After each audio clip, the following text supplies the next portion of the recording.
सहज मार्ग के सभी अभ्यासियों को प्रणाम। हमने एक श्रृंखला शुरू की थी जिसमें कि हमने ज्ञान की ग्रंथियों का उल्लेख किया है। तो बाबूजी ने जो ये ग्रंथियों का ज्ञान हमें बताया है, ये असल में है क्या? आध्यात्मिक यात्रा पर जब हम आगे प्रगति करते हैं, तो कुछ दशाओं का हमें अनुभव होता है। उन दशाओं को शब्दों में बांधकर बाबूजी ने ग्रंथियों का उल्लेख किया है। तो जो भी अभ्यासी इसमें यात्रा करते हुए आगे बढ़ता है, वह इन दशाओं को महसूस करता है। तो ये कुल मिलाकर 13 ग्रंथियां हैं। तो आज जिस ग्रंथि पर हम चर्चा कर रहे हैं वह है 10वीं ग्रंथि। तो 10वीं ग्रंथि का सबसे पहले हम ये जानेंगे स्थान कहाँ। तो अभ्यासी के शरीर में जो 10वीं ग्रंथि का स्थान है वह ठीक एचडीके से पहले है। तो ये होता है सहस्त्रदल कमल और इससे ठीक पहले यहाँ पर है 10वीं ग्रंथि। तो हमने देखा है कि हमने यहाँ से छठी, 7वीं, 8वीं, 9वीं और 10वीं इन सब ग्रंथियों पर चर्चा की है। तो ये जो 10वीं ग्रंथि है, इसमें हमारी दशा किस प्रकार की हो जाती है? तो बाबूजी बताते हैं यहाँ पर हम बंदगी के अभ्यस्त हो जाते हैं। और बंदगी किसकी? मालिक की। इस ग्रंथि पर पहुंचते पहुंचते हम मालिक की बंदगी के अभ्यस्त हो जाते हैं। क्यों? क्योंकि हम बाबूजी के निकट पहुंच रहे हैं। हमारा संबंध मालिक और सेवक का हो जाता है। मालिक हैं बाबूजी और सेवक है अभ्यासी, जो कि इस यात्रा में आगे बढ़ रहा है। तो हम उसके घर को अपना घर समझने लगते हैं। जब हम मालिक के घर के निकट आते हैं, अर्थात मालिक के क्षेत्र में प्रवेश करते हैं, तो हम उनके घर को अपना घर समझने लगते हैं। जब हम उनके घर को अपना समझने लगते हैं, तो ये स्वाभाविक है कि हमारे अंदर स्वामित्व की गंध आएगी। स्वामित्व का मतलब मालिकपन। हम मालिक में लय हो रहे हैं। तो 10वीं ग्रंथि में हम स्वामित्व की गंध में आ जाते हैं। लेकिन बाबूजी यहाँ पर एक बात बताते हैं कि यह जो दशा है यह कृत्रिम नहीं है, आर्टिफिशियल नहीं है। अभ्यासी अभ्यास करते हुए, प्रगति करते हुए जब आगे बढ़ता है, तो ये स्वाभाविक है कि उसके अंदर ये स्वामित्व वाली दशा उत्पन्न होगी। वो कैसे होता है? तो बाबूजी बताते हैं कि जब अभ्यासी अभ्यास करते हुए मालिक के समीप पहुंचता है, तो सामीप्यता की वजह से उसके अंदर ये दशा उत्पन्न होती है कि मालिक का घर मेरा घर है। इसको यूं भी मान सकते हैं आप कि जब भी कोई व्यक्ति नदी के किनारे पहुंचता है, तो उसको शीतलता प्राप्त होती है, ठंडक का एहसास होता है और वही शीतलता की तरंगें उसके मन में उत्पन्न होना शुरू हो जाती है।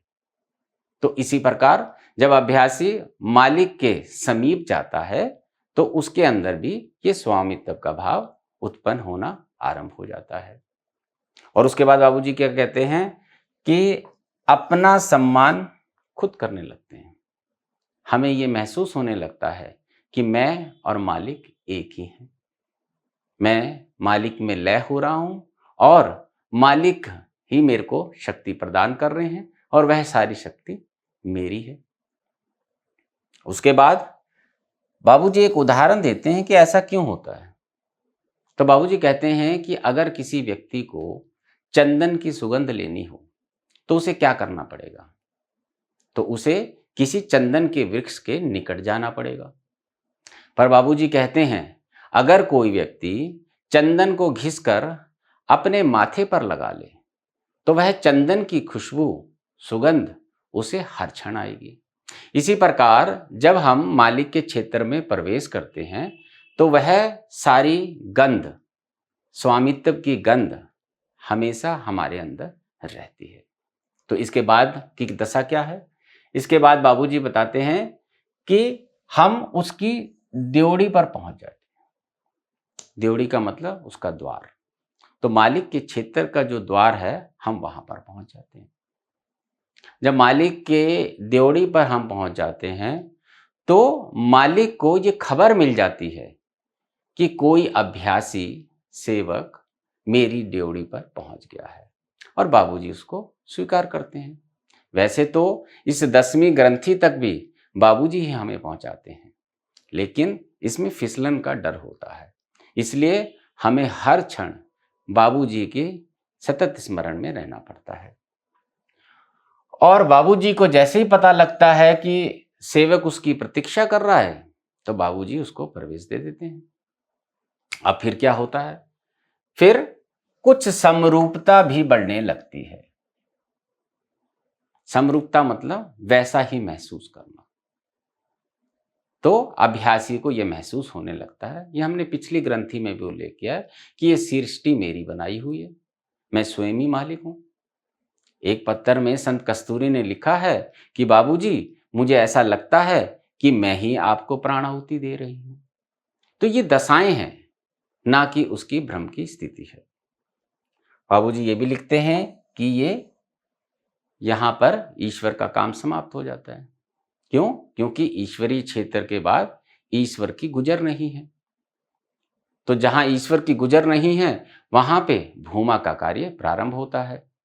तो भूमा कौन? हमारे मालिक। और हमारा भूमा से संबंध आरंभ हो जाता है। तो इस ग्रंथि से, 10वीं ग्रंथि से हमारा संबंध जो है वो भूमा से आरंभ हो जाता है और हमारे बंधन जो हैं वो समाप्त होने लगते हैं। तो इस प्रकार से 10वीं ग्रंथि में ये वाली जो दशाएं हैं हम इसको महसूस करते हैं। अब बाबूजी एक चीज और लिख रही हैं कि यहाँ पे इस ग्रंथि पर कोई बिरला ही पहुंचता है, लेकिन अगर उसको कोई सद्गुरु मिल जाए तो वह सारी ग्रंथियों में लय अवस्था और सारूप्यता प्रदान करते हुए उसको इस ग्रंथि पर ले आता है। बाबूजी कहते हैं यहां पर हवा की भी गुजर नहीं है। ये वो स्थान है जहां पर हवा भी नहीं है। तो हवा नहीं है तो क्या है? हवा का बदला हुआ रूप। तो बाबूजी कहते हैं जो हवा का बदला रूप है उसका अर्थ है कि केवल हवा का तत्व विद्यमान है। यहां पर हवा का तत्व विद्यमान है। तो उसके बाद बाबूजी कहते हैं कि इसको समझने के लिए हम ये देखते हैं कि ये तत्व क्या है। तो बाबूजी बताते हैं कि इस तत्व को हम शून्य नहीं कह सकते, क्योंकि शून्य भी उस दशा के लिए शब्द भारी है।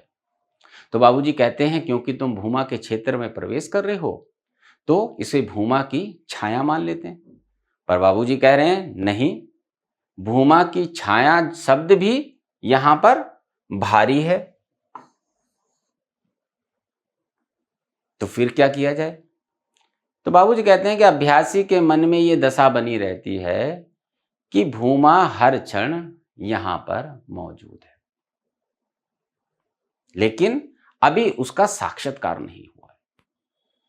हमें इस ग्रंथि पर यह महसूस होने लगता है कि सर्वत्र जब हम भ्रमण करते हैं इस ग्रंथि में तो सर्वत्र वहां पर मालिक ही विद्यमान है।